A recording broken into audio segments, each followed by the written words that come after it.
happens. Let me just say, I'm actually an Air Force pilot, and I have a few concerns I want to lay out here. One of the first things I was told as a pilot in the military is that your country will never leave you behind. If you find yourself down in enemy lines, rest assured your country will move heaven and earth to come get you. If you find yourself in armed conflict, rest assured your country will do everything in its power to come save you from that armed conflict. Now, as the representative of the administration here, I have to ask you this.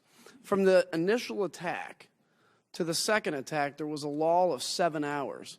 Now, I'm going to say this. I was one of a handful of Republicans to vote to support the president's position in Libya. I think we did the right thing there. But I did it with the knowledge that we would have the military forces in place to be able to rescue any personnel in a tough situation. In that intervening 7 hours, military assets, to what we know, what we can talk about, were not put in place. Aviano Air Base is 1,044 miles from Benghazi. Aviano Air Base is an F-16 base. Airplanes could have been put in the air after being fueled, even if they didn't have missiles on them, and there can be nonviolent things that F-16s can do to disperse crowds that I know of well.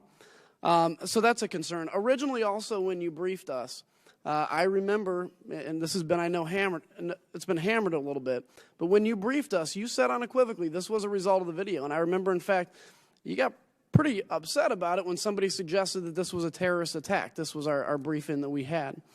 But we find out now it wasn't. We find out now that it wasn't the video, it was this terrorist attack. When we come talk about the issue of the drone and the surveillance overhead, if there was, in fact, a drone overhead, I would assume that there would be a link in which you could watch what is going on live, or else maybe somebody under you was able to see what was going on live, or else that link was down.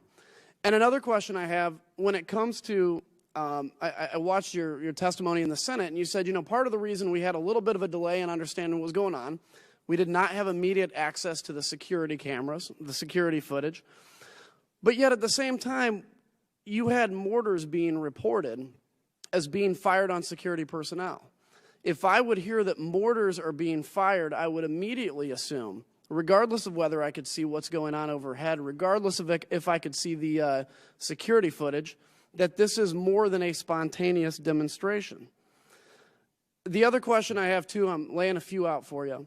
The FES team, the Foreign Response Team, was that your decision not to deploy that right away? Was that an issue of logistics? Where does that come from? And the final thing I want to say is this. As, again, a believer, which I think you believe, that we are in a time where it is very important for American leadership to be out in front to prevent a resurgence of jihadist activity, of al-Qaeda activity. I'm worried about the strategy of leading from behind. If the United States ambassador in Libya, and I say this respectfully, can't get a message forward to the Secretary of State about his concern about security in one of the most hot zones in the world, I worry about a lead from behind strategy. And if we have no assets on alert that can respond in a 7-hour lull in 2 different attacks in the most hot spot, one of the most hot spots in the country, in the world, on 9/11, on the anniversary, is the lead from behind strategy failing?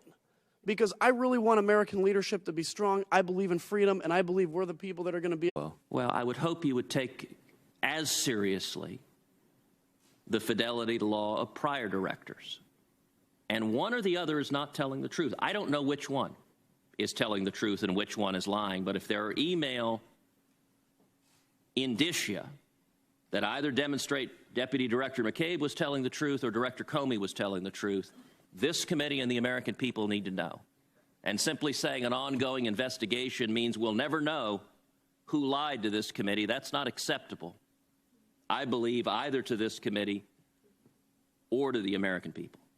One of the central takeaways from the Inspector General's report that's at issue today is the importance of following long-established norms in the department, which includes commenting on pending matters in front of Congress or otherwise publicly. And so I don't believe that it would be appropriate for me, no matter how tempted I might be to answer your question, to deviate from those norms in one of my first acts as director.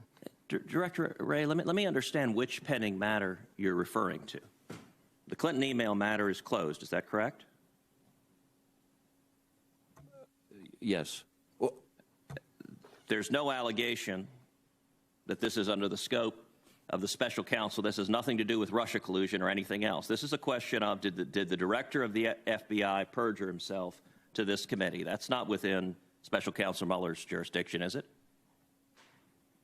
Whether the director of the FBI, I don't know what's fully within the scope of special counsel. Well, you're declining to answer a question because you say there's an ongoing investigation. And I'm trying to understand what investigation arguably covers the emails demonstrating whether or not the director of the FBI committed perjury. And I can't answer that question without describing an ongoing investigation. So it's your position you're not going to describe any investigation, but you'll decline to answer any questions because there might be some investigation that might implicate it? No, what I'm testifying to is that the questions you're asking, I know for a fact, implicate matters that I can't describe without implicating an ongoing investigation. All right, let's shift to Mr. Horowitz. Let's go a little bit deeper into the issue you brought up with Senator Coons about the potential of bias in the investigation. Your conclusion was that the agents involved in the conduct, quote, brought discredit to themselves, sowed doubt about the FBI's handling of the investigation, and impacted the reputation of the FBI. There were approximately 15 full-time agents and analysts staffed on this investigation. Is that correct?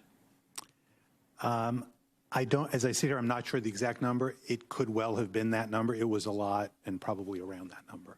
And Deputy Assistant Director Peter Strzok was assigned to the investigation in August of 2015 and was placed in charge of supervising the day-to-day operations. My understanding is he was, in essence, leading the investigation. So the agent leading the investigation, is it true that during the period of the investigation in late 2015 and in 2016, when Mr. Strzok was in charge, he used an FBI device to call President Trump a, quote, effing idiot, although I don't believe he abbreviated it, a loathsome human, and a disaster? Correct. Did he also say multiple times that Donald Trump, quote, cannot be president? Correct. And on August 6, 2016, when FBI counsel Lisa Page said to Strzok that, quote, maybe you're meant to stay where you are because you're meant to protect the country from that menace, meaning President Trump, did Mr. Strzok reply that I can protect our country at many levels? He did. And 2 days later, when counsel Lisa Page asked Mr. Strzok whether Donald Trump would ever become president, did Strzok reply, quote, no, he's not, will stop it? Correct. And is it true that there are many similar statements by Mr. Strzok in the report? That's correct. And indeed, you could go on to August 15, 7 days later, which was of concern to us as well, referencing an insurance policy.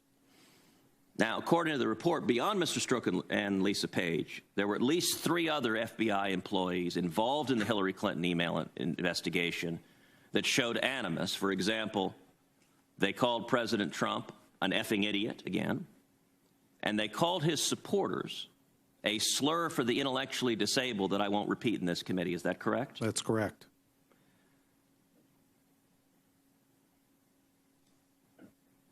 Does any of that conduct give one confidence in fairness or impartiality in the enforcement of justice? I think it undercuts confidence, precisely as we said. Now, you referred to former Congressman Anthony Weiner's seized laptop. It's correct that the FBI discovered the presence of thousands of emails related to the Clinton investigation on September 27th, 2016. How long did Deputy Director McCabe and Director Comey know about the emails that were potentially relevant to the Clinton administration and do absolutely nothing about it? So Deputy Director McCabe was aware on September 28th, the next day, and was notified on multiple ways and multiple occasions, as well on September 29. There was follow-up about that by Strzok and others. And between September 29 and October 24 or 25, there was no activity by the mid-year team or FBI headquarters. And in fact, it was only reinstigated on October 21 when the New York field office went to the Southern District of New York and said, no one's doing anything about this. So nearly a month. Nearly Thank a you, month. Mr. Horowitz. And I'll just to clarify Please. also, if I could, it's unclear exactly what and when Director Comey knew, because there is testimony from Director McCabe, Deputy Director McCabe, that he briefed him on it somewhere in that late September, early October time period, but he also referred to it as a flyby briefing. And I think in an area like this, you need to be careful, as I'm guessing Director Wray could testify to. When you're managing 37,000 people, it's unclear whether it's fair to hold someone accountable in that position if they only got a flyby briefing. So that's why I'm hesitant to speak on that. Thank you. I think you folks can be out of here in 5 minutes. First of all, I'd like to introduce a chronology of events about the Clinton investigation and background.